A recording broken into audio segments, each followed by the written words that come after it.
We do not live on in any immaterial soul spiritual way. That is just a myth. That is a lie. That is wishful thinking. And if you're basing your life on that, you're wasting precious time of the real life that we have as biological animals in this natural environment. Truth of it is, if you set aside Jesus Christ, no one knows what comes after death. So it's very interesting that you here have Dan, a champion of reason, who has to admit that he has no idea what comes after death, just as the caterpillar has no idea it's going to become a butterfly. And yet Dan states as a factual matter, it's a myth, it's a lie. Why would somebody be so passionate about something that they have absolutely no information about?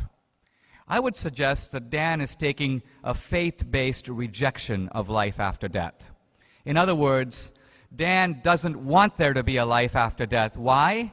And we forget this. He keeps telling us believers want to live forever.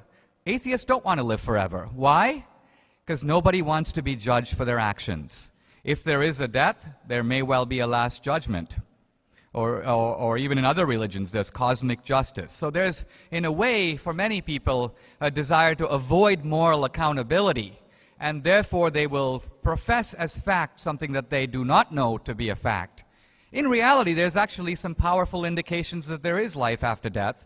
I go into these in a recent book of mine. I'm not going to belabor the arguments now. The little empirical evidence we do have, and that is these near-death experiences, people who are not dead, but very close to death. They have cardiac arrest, their brain has stopped showing any signs of activity, and yet they report experience. They're conscious, they say they are pulled through a tunnel, they see a bright light, they feel their life come before them, they encounter deceased relatives and friends, they are in the presence of a celestial being. There are thousands of these near-death experiences reported all over the world. They're taking place right now. And if they are true, if all these people aren't conspiring and all lying, and frankly no one thinks they are, the truth of it is that shows that consciousness and experience can survive the breakdown of your bodily functions. That's empirical evidence. The atheists have no evidence.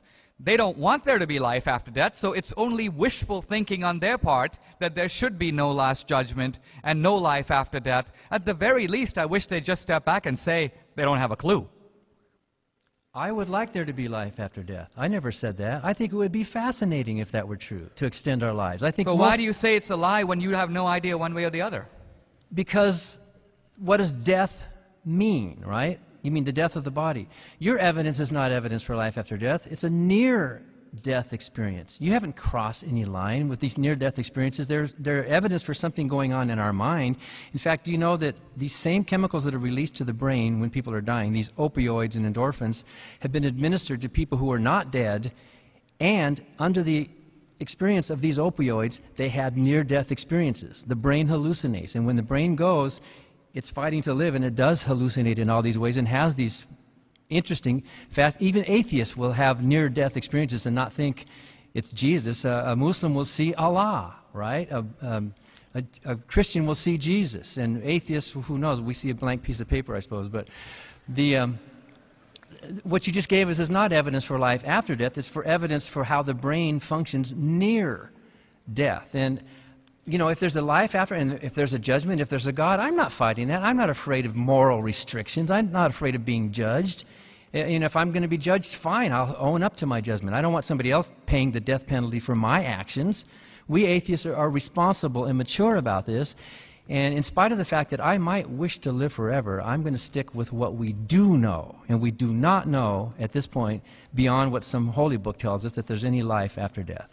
Well, you say that there is a prevailing theory, which I discuss at some length. It's called the dying brain hypothesis. And that is, it tries to explain the near-death experiences by saying that when your brain is dying, it goes into shutdown mode, and it has these experiences of a tunnel, a bright light, but it's just special effects generated by the dying brain.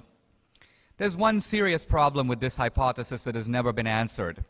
There are tens of thousands of people who have had near-death experiences. Where are they now? Answer, they're walking around. They're going to work, they have families, they drive cars. So if their brains have died, the dying brain in the process of shutting down has generated the near-death experience, how has their brain reversed the entire process, evidently healed itself, so it's now functioning completely normally? It would be sort of like saying, I've turned off the car, I've taken the key out, and the car is still running. So the truth of it is these near-death experiences cannot be so easily dismissed. Dan is trying to dismiss them by saying, look, the only evidence I'll accept is if a dead guy gets out of the coffin, shows up at his funeral, and gives the tribute to himself. True, we don't have that kind of evidence. The near-death experience is the closest people come to death. Many of these people are clinically dead. They should not be having experience, and yet they do. So what gets me is the atheists are always asking for facts. Give us experience. Don't cite the Bible. Don't give us legends. Give us actual empirical evidence. Here I put 10,000 cases on the table, and Dan goes, well, haven't convinced me yet. What's he waiting for?